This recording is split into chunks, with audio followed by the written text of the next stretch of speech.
साथियों नमस्कार। कैसे हैं आप सभी? उम्मीद करता हूँ आप सभी बहुत अच्छे होंगे। मैं विकास वासले आप सबको द ऑफिसर अकेडमी में साथी दिल से स्वागत करता हूँ और 15 मिनट शो में आपको 15 मिनट में 15 सवाल मैं करवाता हूँ। साथी ये इंपॉर्टेंट सवाल होता है आपको एईडीओ के लिए, लेकिन ये एनसीईआरटी पर आधारित है। आप किसी भी एग्जाम्स के लिए आप इस सवाल को देख सकते हैं। साथ ही साथ अगर आप सवाल का उत्तर जानते हैं तो कमेंट बॉक्स में साथी आप कमेंट जरूर कीजिएगा। स्टार्ट करता हूँ साथी। सबसे पहला सवाल आज का ये रहा आपके स्क्रीन पर, है ना? जरा बताइए साथी इस प्रश्न का सही जवाब क्या होगा? वायुयान कार्य करता है साथी। वायुयान किसका कार्य करता है, जरा एक बार बताना साथी, इसका आंसर क्या हो जाएगा? अगर मैं बात करता हूँ साथी वायुयान का, तो आर्किमिडीज के सिद्धांत पर काम करेगा, या पास्कल के नियम पर काम करेगा, या साथी स्टोक के नियम पर काम करेगा, या आपका बर्नौली के सिद्धांत पर काम करेगा? एक बार जरा कमेंट करके बताइएगा।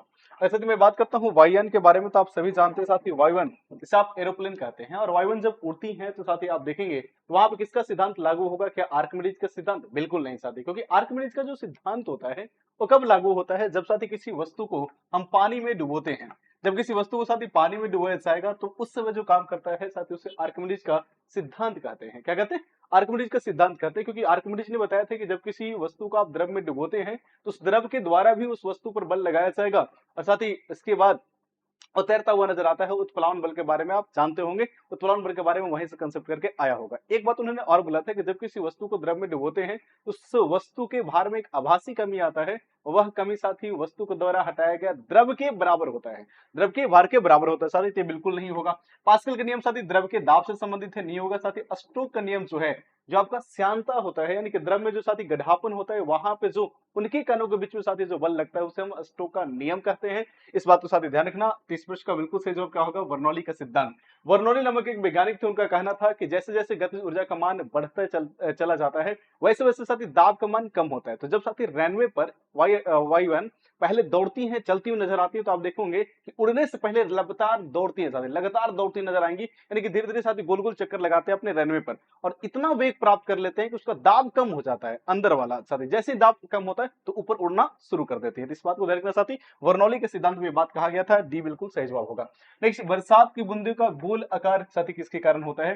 क्या इसका आंसर आपका हो जाएगा श्यानता के कारण हो जाएगा, या फिर सतही तनाव के कारण हो जाएगा, या फिर साथी घर्षण के कारण हो जाएगा, या फिर लोच के कारण हो जाएगा? साथी किसके कारण हो जाएगा? तो अगर मैं बात करता हूँ साथी बरसात के जो बूंदे हैं, अब उसका अब कई लोग आप जानते हो इस प्रश्न के बारे में, क्योंकि कई बार एग्जाम में पूछा गया है। साथी बरसात की बूंदे को नीचे गिरने की बात किया जाएगा, नीचे गिरने की बात किया जाए साथी, तो आपका गुरुत्व बल होता है। क्या होता है? ये आपका गुरुत्व बल होता है। नीचे गिरने की बात करें तो गुरुत्व बल हो जाएगा। लेकिन अगर मैं बात करता हूं साथी बरसात की बूंदे का गोल होना अगर पूछा जाएगा, तो गोल होना पृष्ठ तनाव होता है। क्या होता है? सरफेस टेंशन, जिसे आप सतही तनाव कहते हैं। सतही तनाव के कारण साथी ऐसा होता है, यानी कि बी नंबर साथी इस प्रश्न का बिल्कुल सही जवाब होगा, जिसे आप सतही तनाव कहते हैं। इस बात को ध्यान रखिए साथी, बी नंबर इसका बिल्कुल सही जवाब हो जाएगा। नेक्स्ट, बर्फ पानी पर क्यों तैरता है? साथी बहुत इजी सवाल है कि बर्फ जो है पानी पर क्यों तैरती है।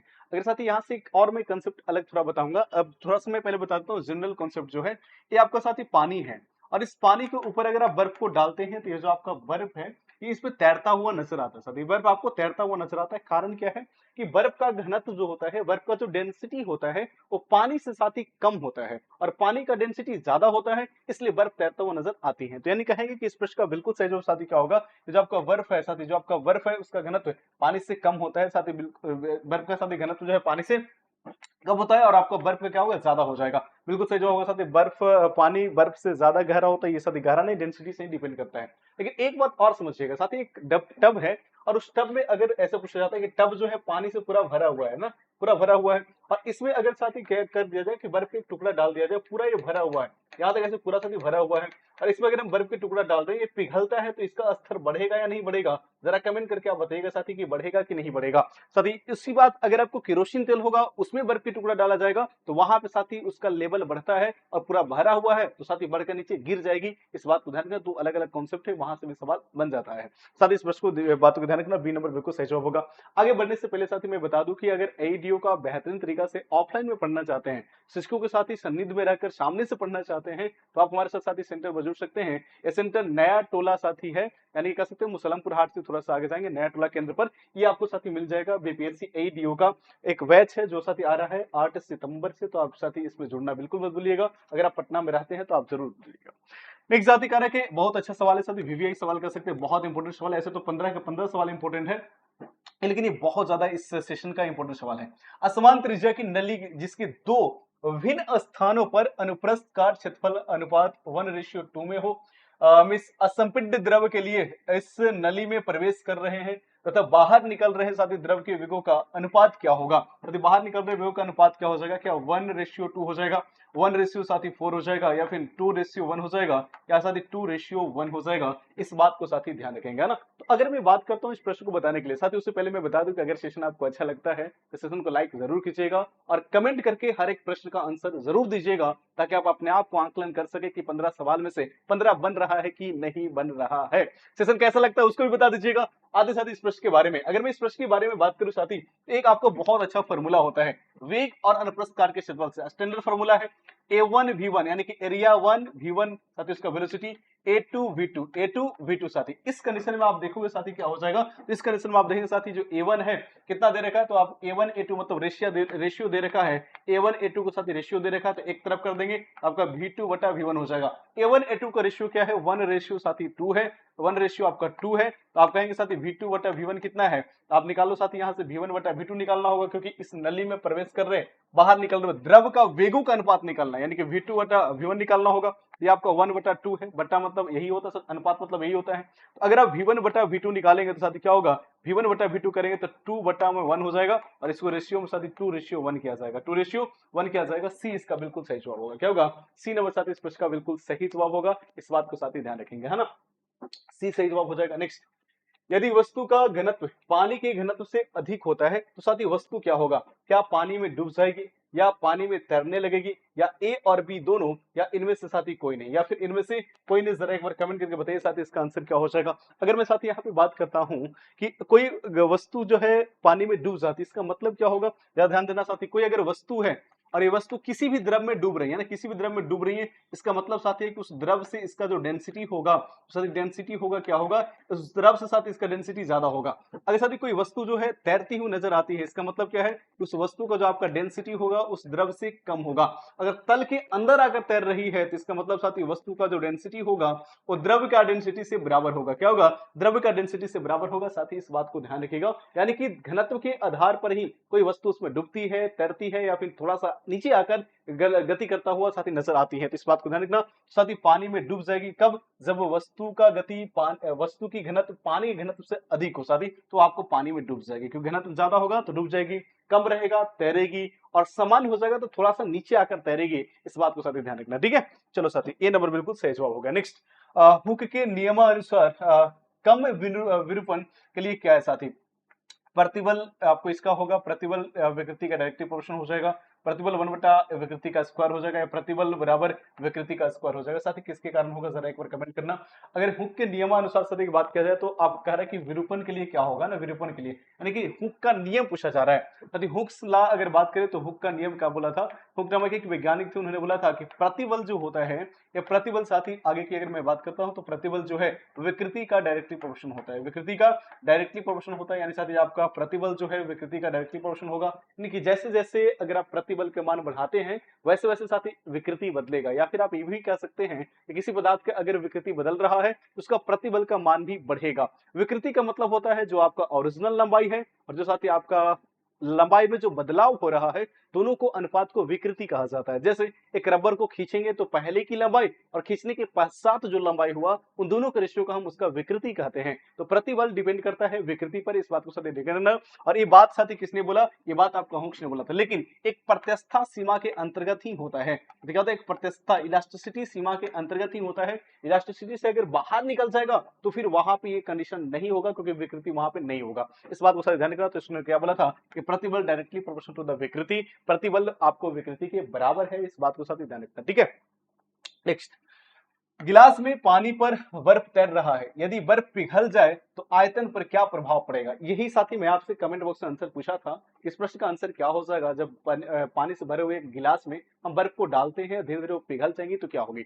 साथियों यहाँ पे जब ध्यान देना कि अगर आप कोई किसी भी बर्तन में पानी पूरा भरा हुआ है और उसमें अगर आप बर्फ के टुकड़ा आप डालते हैं तो उस सिचुएशन में साथी होगा क्या, अगर बर्फ का टुकड़ा इस पर डाल देंगे तो अगर पिघलना शुरू कर देगा तो इसका कण और इसका कण दोनों आपस में मिल जाएगा, यानी कि इसका लेवल नहीं बढ़ेगा। लेवल जो है ये लेवल नहीं बढ़ेगा। साथ ही जब लेवल नहीं बढ़ेगा तो आप कह सकते हैं जो आपका आयतन है ये आयतन भी नहीं बढ़ेगा, आयतन भी नहीं बढ़ेगा। साथ ही जो पहले आयतन है वही रहेगा, क्योंकि बर्फ के कण और पानी के कण दोनों पानी ही है, तो साथ ही आपस में मिल जाएगा, तो उसका लेवल बढ़ेगा नहीं। लेकिन एक बात को ध्यान रखिएगा, जब उस पानी से भरे हुए गिलास में जब आप बर्फ को डाल रहे होंगे तो डालते समय कुछ ना कुछ लेवल जरूर बढ़ेगा आर्किमिडीज के सिद्धांत के अनुसार। लेकिन जब भी सवाल पूछता है तो डालने के पश्चात पूछता है कि पिघलेगा तब क्या होगा, यानी डाल दिए और पिघलने के क्रम में पूछता है, तो पिघलने के क्रम में ना तो उसका आयतन बढ़ेगा ना उसका जल का लेवल बढ़ेगा। इस बात को साथ ही ध्यान रखिएगा। इस प्रश्न का बिल्कुल सही जवाब होगा आयतन वही रहेगा जो पहले था। जब कोई वस्तु पानी में डुबाई जाती है तो उसके भार की कमी आती है, ये किसके बराबर होगा? साथ ही आर्किमिडीज का सीधा सीधा आपको सिद्धांत पूछ रहा है, और आर्किमिडीज का सिद्धांत के बारे में आप जानते हैं कि जब किसी वस्तु को द्रव में डुबोया जाता है तो उस वस्तु का जो भार में कमी आती है उतना ही आती है जितना उस वस्तु के द्वारा द्रव को हटाया जाता है। यानी कह सकते हैं जितना द्रव विस्थापित किया गया है उसी के भार के बराबर होगा। तो आप कहेंगे उस पर बाहरी दबाव, बिल्कुल नहीं साथी। बल प्रति इकाई क्षेत्रफल, साथी बिल्कुल नहीं। उसके द्वारा हटाया गया द्रव के भार के बराबर होता है। सी नंबर बिल्कुल सही जवाब होगा, सी नंबर बिल्कुल सही जवाब होगा। साथ ही इस बात को देखना, सी बिल्कुल सही जवाब हो जाएगा। एक साथी, अगर आप ऑफलाइन में आने में असमर्थ हैं, नहीं आ सकते हैं किसी भी कारणवश से, साथ ही आप ऑनलाइन में भी घर बैठे तैयारी बेहतरीन तरीका से एडीओ को कर सकते हैं। उसके लिए टारगेट बैच हमारे एप्लीकेशन द ऑफिसर एकेडमी पर उपलब्ध है, जहां पे मात्र 999 में आप हमारे साथ जुड़ सकते हैं और बेहतरीन तरीका से घर बैठे तैयारी कर सकते हैं। साथ ही आपको 999 में हमारे एप्लीकेशन पर उपलब्ध है, जुड़ना बिल्कुल मत भूलिएगा।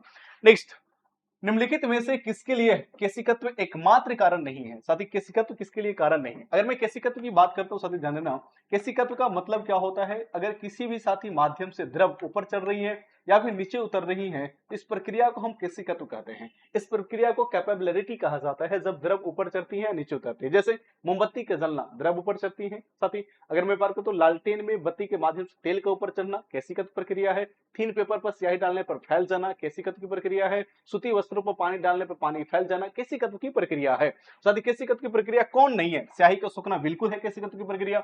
भूमिगत का जल का ऊपर उड़ना साथी केशिकत्व की प्रक्रिया नहीं है, यह आपको गुरुत्वाकर्षण बल के कारण होता है। लेकिन साथी भूमिगत जल का ऊपर उठना अगर बात करें, पेड़ पौधे अपने जड़ के माध्यम से खींच पा रहे हैं, तो केशिकत्व की प्रक्रिया होता है। इस बात में साथी ये भी आपका केशिकत्व होगा, ये भी होगा। तो कौन नहीं होगा? तो साथी कारण नहीं है, बी नंबर साथी कारण नहीं होगा।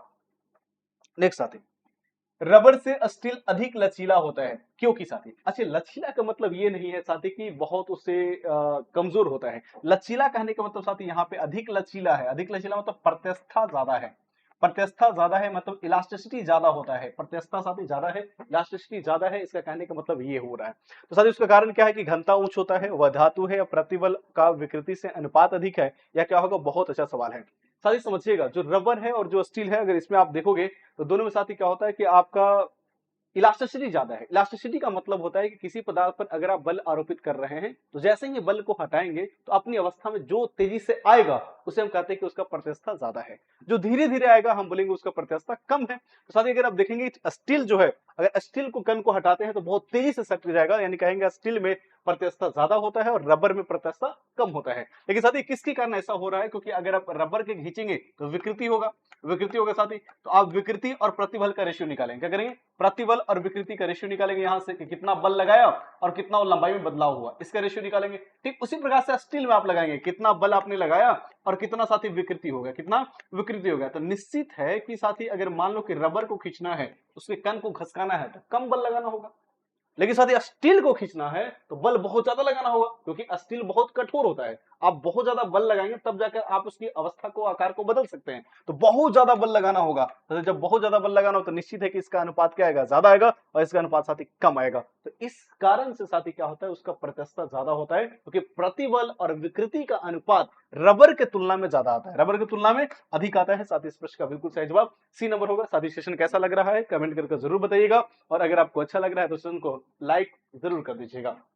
एक सवाल, एक सेफ्टी ग्लास को बुलेट प्रूफ ग्लास के रूप में प्रयोग किया जाता है, इसके साथ ही क्योंकि अगर मैं बात करूं तो सर सेफ्टी जो आपका होता है उसको हम बुलेट प्रूफ में प्रयोग करते हैं। क्या उच्च तनाव झेल लेता है, इसके कारण मजबूत और अग्निरोधी होता है इसके लिए, या उच्च तापमान को झेल लेता है इसके लिए, या साथ ही इनमें से कोई नहीं, या फिर इनमें से कोई नहीं। मेरे प्यारे साथी, अगर सेफ्टी ग्लास की बात किया जाए तो सेफ्टी ग्लास में एक साथ ही गुण होता है कि अत्यधिक जब उष्मा होता है उसको झेलने की क्षमता होती है। अधिकांश जो उष्मा होता है, जो कि साथी अगर बुलेट है, बुलेट प्रूफ अगर बनाया जा रहा है, इसका मतलब क्या है कि बुलेट जो तेजी से आता है उसमें गतिज ऊर्जा का मान ज्यादा है, अगर कुछ ऐसा पदार्थ प्रयोग किया जाए जो उतना गति ऊर्जा को झेल सके, अपने आप में समाहित कर सके, सहन कर सके, तो उसे कहा जाएगा कि हाँ बुलेट प्रूफ में इसको लगा दीजिए। तो साथ ही जो आपका सेफ्टी ग्लास होता है, एक ऐसी ग्लास है जो बहुत ज्यादा ऊर्जा को सहन कर लेता है, इसलिए साथ ही इसका प्रयोग किया जाता है। ना कि उसका उच्च तनाव होता है, ना कि वो मजबूत और अग्निरोधक। मजबूत तो होता है, मैं मान सकता हूं साथ ये आपका मजबूत होता है, जितने भी ग्लास है उस सब में, सभी कांचों में से मजबूत होता है, लेकिन अग्निरोधी नहीं होता है, अग्निरोधी नहीं होता है, इस बात को ध्यान रखना साथी।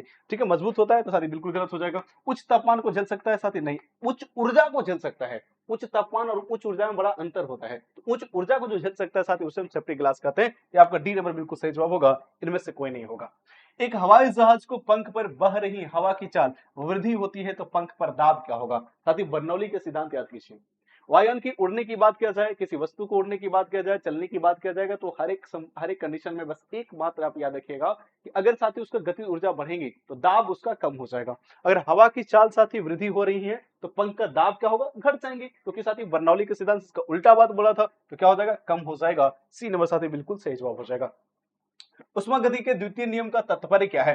क्या पूर्ण उष्मा यांत्रिक रूप में बदल जाती है, या साथी किसी उष्मा इंजन की दक्षता 100% नहीं हो सकती है, या कुछ उष्मा इंजन जो उत्क्रमणीय प्रक्रम में काम कर रही हो की दक्षता 100% हो सकती है, या एक रेफ्रिजरेटर तापमान को परम शून्य ताप तक कर सकता है। साथी अगर मैं बात करूं तो साथी उष्मागतिकी का नियम के बारे में, तो पहला नियम तो आपको उष्मा का परिभाषा देता है। दूसरा नियम साथी उष्मा की प्रवाह का डायरेक्शन बताता है। उष्मा जो प्रवाह करती है उस प्रवाह का दिशा क्या होगा? उष्मा प्रवाह की साथी जो दिशा है, उष्मा प्रवाह की दिशा के बारे में साथी जो बतलाती है वो आपका उष्मा है। उष्मा प्रवाह की दिशा के बारे में बताती है कि हमेशा उष्मा उच्च ताप से निम्न ताप पर प्रवाहित होती है और प्रवाहित होंगी। लेकिन उसमें एक बात और बताती है, साथ ही एक बात बताती है कि जो भी मशीन है, जो भी यंत्र है, अपनी ऊर्जा को 100% प्रयोग नहीं कर सकता है। यानी किसी भी मशीन का जो दक्षता है, जो काम करने की क्षमता है, वो 100% नहीं होता है। ये साथ ही बात किसने कहा था? जो आपको उष्मागति के दूसरे नियम में कहा गया था। जैसे मैं अपने पूरे एनर्जी को पढ़ाने में नहीं लगा सकता हूँ, कुछ ना कुछ एनर्जी बच जाएगा। उसी तरह से साथ ही जितने भी मशीन होते हैं उसका दक्षता 100% नहीं होगा, 100% से कम होती है, यानी कि बी नंबर साथी बिल्कुल सही जवाब होगा। नेक्स्ट, दाब बढ़ाने पर साथी बर्फ का गलनांक क्या होगा? तो आप सभी जानते हैं साथी, दाब जैसे ही बढ़ाया जाएगा तो गलनांक क्या होगा? घट जाएगा। बर्फ के गलनांक साथी घट जाएगा, क्योंकि बर्फ एक ऐसा पदार्थ है जिसको गर्म करने पर उसका आयतन घटता है। साथी जब आयतन घट रहा हो गर्म करने पर, तो उस पदार्थ को जैसे ही आप दाब देंगे तो साथी उसका क्या होता है? तो गलनांक भी घट जाता है। इस बात को साथी ध्यान रखिएगा। जब पानी जम जाता है साथी तो इसका आयतन क्या होगा? तब जब पानी को आप गर्म करते हैं तो आयतन घटता है, जब पानी को ठंडा करते हैं, टेम्परेचर को कम करते हैं, साथी उसका आयतन बढ़ जाता है। इसी कारण जब किसी बोतल में आप साथी पानी को इकट्ठा करके रखते हैं और आप ठंडा करने की कोशिश करते हैं तो धीरे धीरे बोतल फट जाती है। क्यों? क्योंकि ठंडा करने पर उसका आयतन बढ़ जाता है। आयतन बढ़ जाता है तो साथी आप बोलोगे आपका बिल्कुल बी नंबर सही जवाब होगा। साथी 15 में से कितना सही हुआ कमेंट करके आप जरूर बताइएगा। साथ ही साथ ये सेशन कैसा लगा आप कमेंट करके बताइएगा। साथ ही अगर आपको सेशन अच्छा लगा तो सेशन को लाइक कर दीजिएगा। मिलते हैं फिर नेक्स्ट क्लास में, तब तक के लिए आप सुझाव रहिए, हंसते रहिए, मुस्कुराते रहिए, मन लगा के तैयारी करते रहिए। All the best, thank you, जय हिंद।